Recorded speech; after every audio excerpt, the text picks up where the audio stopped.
नमस्कार दोस्तों, आप सभी का स्वागत है आज की वीडियो में। दोस्तों, टैली प्राइम का न्यू रिलीज 5.0 का बीटा वर्जन मेरे पास आ चुका है। बहुत ही जल्दी टैली का अल्फा वर्जन मतलब पब्लिकली भी ये बहुत जल्दी रिलीज होने वाला है। आज की इस वीडियो में मैं आपको बताने वाला हूँ कि टैली प्राइम 5.0 में अपने डाटा को माइग्रेट करने से पहले, अपग्रेड करने से पहले आपको किन बातों का ध्यान रखना है। बहुत ही इंपॉर्टेंट वीडियो है। बिना इस वीडियो को देखे अपने टैली के डाटा को जो आप प्रीवियस वर्जन में चला रहे हो उसको अपग्रेड ना करें।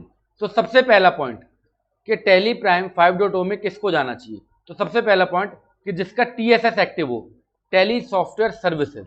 अगर आपका टैली सॉफ्टवेयर सर्विसेज एक्टिव नहीं है तो आप अपने टैली को अपग्रेड नहीं कर सकते 5.0 में। तो सर ऐसा क्यों? टैली जो है, टैली का जो आप लाइसेंस बाय करते हो वो हमेशा लाइफ टाइम होता है, बट टैली की कुछ सर्विसेज हैं, जैसे कि अगर आप ई-वे बिल और ई-इनवॉइस बनाते हो तो बिना TSS वैलिड के आप ई-वे बिल और ई-इनवॉइस नहीं बना सकते। इसी तरीके से टैली प्राइम 5.0 के अंदर आपका GST का पूरा डाटा जो है अब आप टैली से ही काम कर सकेंगे, मतलब रिटर्न को आप टैली से फाइल कर सकेंगे। GST पोर्टल पे आपको लॉगिन करने की मतलब जानने की जरूरत ही नहीं पड़ेगी। टैली से आप अपनी रिटर्न फाइल कर लोगे, टैली से आप रिटर्न अपलोड कर दोगे, टैली से ही अपने क्लाइंट का, सप्लायर है, बायर का डाटा फैच कर सकते हो, उसने कब रिटर्न फाइल की है, और उसके GSTN के बिहाफ पे आप पूरे लेजर को अपनी बुक्स में कॉपी कर सकते हो। तो ये सारी सर्विसेज आपको टैली दे रही है। इसलिए टैली प्राइम 5.0 के अंदर अगर आपको अपने टैली को अपग्रेड करना है तो उससे पहले आपका TSS वैलिड होना चाहिए, जैसा कि आप यहाँ पे देख पा रहे हो। अदरवाइज आप टैली प्राइम 5.0 में काम कर ही नहीं पाओगे। तो जो पहली रिक्वायरमेंट है वो क्या है कि टैली प्राइम के अंदर आपका डाटा, आपका जो TSS है वो वैलिड होना चाहिए, तभी आप उसको जो है आप अपग्रेड कर पाएंगे। दूसरा इंपॉर्टेंट पॉइंट, यहाँ पे कुछ कंपनीज ओपन है मेरे पास जो कि मैं टैली प्राइम 4.0 या 4.1 के अंदर चला रहा हूँ। इसको मैं जो है अपग्रेड करता हूँ 5.0 के अंदर, और आप देखिए होता क्या है। जैसे मेरी एक कंपनी, मैंने इसको अपग्रेड करा, एंटर की को प्रेस करूंगा और यहाँ पे मैंने इसका जो है सिक्योरिटी लॉगिन आईडी और पासवर्ड डाला। सबसे पहले यहाँ पे आपसे पूछेगा क्या आपको उसका बैकअप लेना है, तो यस आप इसका बैकअप ले लीजिएगा, ठीक है। मेरे को अभी इसकी नीड नहीं है तो मैं बैकअप नहीं ले रहा हूँ। तो मैंने कॉन्फ़िगर करा और नो करके मैंने कंट्रोल की को प्रेस कर दिया और लोड कंपनी कर दी। जैसे हम लोड कंपनी करेंगे तो आप यहाँ देखेंगे कंपनी मेरी लोड हो चुकी है। अब ये मेरा डाटा किस में आ गया है? ये डाटा आ गया मेरा टैली प्राइम 5.0 के अंदर। ये डाटा मेरा किस में आ गया है? ये डाटा मेरा आ गया टैली प्राइम 5.0 के अंदर। और यहाँ पे आपको कुछ भी डिफरेंसेस देखने को नहीं मिलेगा, क्योंकि टैली प्राइम 4.0 से अगर आप 3.0 से अगर नीचे के वर्जन पे जाओगे तो वहां पे क्या था, 5 डिजिट का फोल्डर होता था। कितने का होता था? 5 डिजिट का। अब ये जो है कितने डिजिट का फोल्डर हो गया है? 6 डिजिट का फोल्डर हो गया है। तो टैली प्राइम 3.0 के बाद आप जो भी वर्जन यूज करोगे उसमें आपको 6 डिजिट का फोल्डर मिलने वाला है। बट यहाँ पे होना क्या वाला है, अब मैं आपको टैली प्राइम 4.1 जो है उसको ओपन करके दिखाता हूँ। यहाँ पे मैं हेल्प में आया, अबाउट में आया, और यहाँ पे आप देखोगे तो ये कौन सा रिलीज है? 4.1। अभी यहाँ पे मैं उसी कंपनी को, सेम कंपनी को खोलता हूँ, F3 की को प्रेस करता हूँ और मैं सेव कंपनी को खोलता हूँ। तो यहाँ पे क्या लिखा रहा है? Newer data version. जो हमने ये अभी जो है 4.0 इंपोर्ट एक्सेल टेस्टिंग वाली जो आप कंपनी देख रहे हो, इसको हमने क्या करा? अपग्रेड कर दिया 5.0 के अंदर। तो अब ये मेरा 4.1 के अंदर ये कंपनी नहीं रन हो रही है। क्या लिखा रहा है? Newer data version. ये न्यू डाटा का वर्जन हो गया। अगर मैं यहाँ पे एंटर की को प्रेस करूंगा तो यहाँ पे लाइन लिखी आएगी, the company data is compatible with Tally Prime 5.0, upgrade to the compatible release and open the company to avoid any data loss. आपको इस डाटा को 5.0 में ही ओपन करना चाहिए। अगर आप नहीं ओपन करते हो तो आपका डाटा लॉस होने के कुछ चांसेस हैं, यहाँ पे लिखा है। अगर फिर भी आप अपनी जिद पे अड़े हुए हो तो आप इस डाटा को 4.0 में ओपन कर सकते हो, पर ध्यान रखें हम इसके लिए रिपेयर करेंगे डाटा, और there might be some data loss. आपका कुछ डाटा का नुकसान भी हो सकता है, जैसे कि मैं आपको रिपेयर करके दिखा देता हूँ। यहाँ मैंने इसको रिपेयर करा और ये डाटा मेरा रिपेयर हो रहा है आपके सामने, और इसी के साथ कंपनी बंद हो गई है। तो मैं कंपनी एक बार टैली प्राइम 4.1 वाली जो है वो टैली एक बार दोबारा से ओपन कर देता हूँ।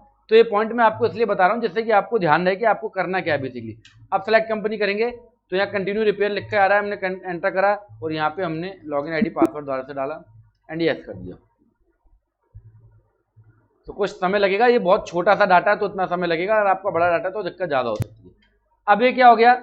अब मेरा ये डाटा जो है 4.1 के अंदर ओपन हो रहा है। F3 की को आप प्रेस करेंगे, सेलेक्ट कंपनी पे आएंगे तो यहाँ पे कोई भी दिक्कत नहीं है, पर आप देखेंगे नीचे एक कंपनी है जो कि मैं 5.0 पे चला रहा हूँ, तो यहाँ पे न्यूयर डाटा वर्जन लिखा हुआ आ रहा है, ठीक है ना।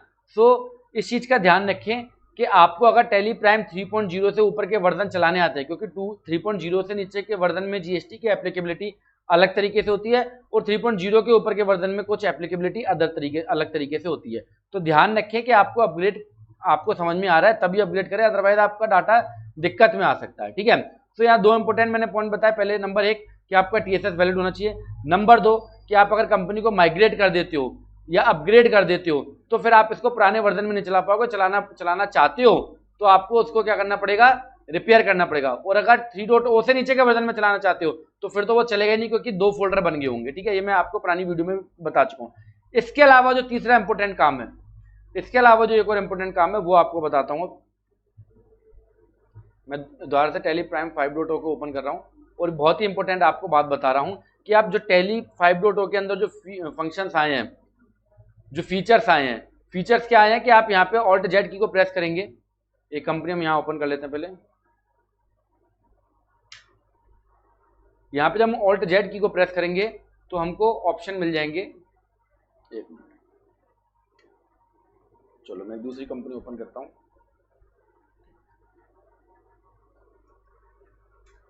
और यहाँ मैं कंपनी ओपन कर लेता हूँ। ये मैंने कंपनी ओपन करी। तो टैली प्राइम 5.0 के अंदर आपको क्या है कि यहाँ सारे ऑप्शन मिल रहे हैं। जीएसटी लॉगिन लॉगआउट का ऑप्शन मिल रहा है, upload GST return, download GST return, file GST return, सारे आपको ऑप्शन मिल रहे हैं। और साथ के साथ अपन में क्लाइंट के डाटा को फैच कर सकते हो। मैं नेक्स्ट वीडियो में आपको पूरा डिटेल में बताने वाला हूँ। पर यहाँ पे एक चीज समझने वाली है। यहाँ पे मान लो मैं इसको लॉग इन करता हूँ, ये कंपनी एक्चुअल है, मैं इसको लॉग इन कर रहा हूँ और यहाँ पे मैं इस कंपनी को लॉग इन कर रहा हूँ। तो यहाँ क्या लिखा आ रहा है, ये लॉग इन नहीं होगी। क्या लिखा आएगा, enable to login as the GST username you have entered is incorrect or you have not enabled the API access for your GST number on the GST portal। जिस तरीके से आप टैली से ई-वे बिल और ई invoices बनाते हो, तो e-way bill और ई इनवॉइस बनाते समय आपको क्या करना पड़ता है, ई-वे बिल की वेबसाइट पे जाके या ई इनवॉइस की वेबसाइट पे जाके अपना API user ID password create करना पड़ता है। अगर अभी तक आपको ये नहीं पता तो मैं इस वीडियो के डिस्क्रिप्शन बॉक्स में लिंक दे दूंगा या ऊपर आई बटन पे भी लिंक दे दूंगा कि आप अपना API यूजर आईडी पासवर्ड कैसे बनाएंगे ई-वे बिल ई इनवॉइस के लिए और टैली प्राइम 5.0 के न्यू जो फीचर्स हैं उनको यूज करने के लिए। तो यहाँ पे हमने एक एक्चुअल कंपनी को ओपन करा है और इसको जब हम इसको लॉगिन कर रहे हैं टैली के ऊपर तो ये लॉगिन नहीं हो रही। क्यों नहीं लॉगिन हो रही है, क्योंकि ये कह रहा है कि आपने इस कंपनी का अभी तक API एक्सेस नहीं बनाया है, मतलब API यूजर आईडी पासवर्ड नहीं बनाया है। ये बिल्कुल सही बात है। अब मैं आपको एक दूसरी कंपनी ओपन करके बताता हूं जिसको मैंने API यूजर आईडी बनाया हुआ है। यहां मैं इसको ओपन करूंगा,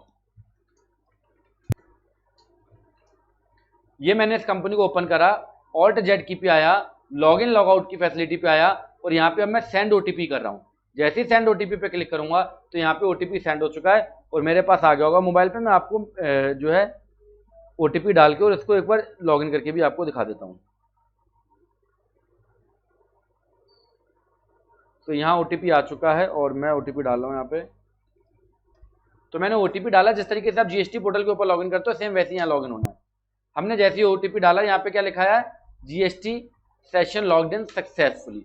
तो इस तरीके से आप टैली में लॉगिन कर सकते हो अपने GSTN के बिहाफ पे। ठीक है, आपको पोर्टल पे जाने की जरूरत नहीं है। तो यहाँ पे जो मुद्दा निकल के आता है वो 3 पॉइंट निकल के आते हैं कि अगर आप टैली प्राइम 5.0 के ऊपर अपने डाटा को अपग्रेड करो, पहली बात तो अभी आया नहीं है, बीटा वर्जन हमारे पास आया, जो इन्फ्लुएंसर्स हैं आपके पास ही बहुत जल्दी आने वाला है, इस मंथ के एंड तक होपफुली आ सकता है, बाकी कंपनी जाने। ठीक है, यहाँ पे 3 चीजें आपको ध्यान देनी है। नंबर 1 आपका TSS एक्टिव होना चाहिए।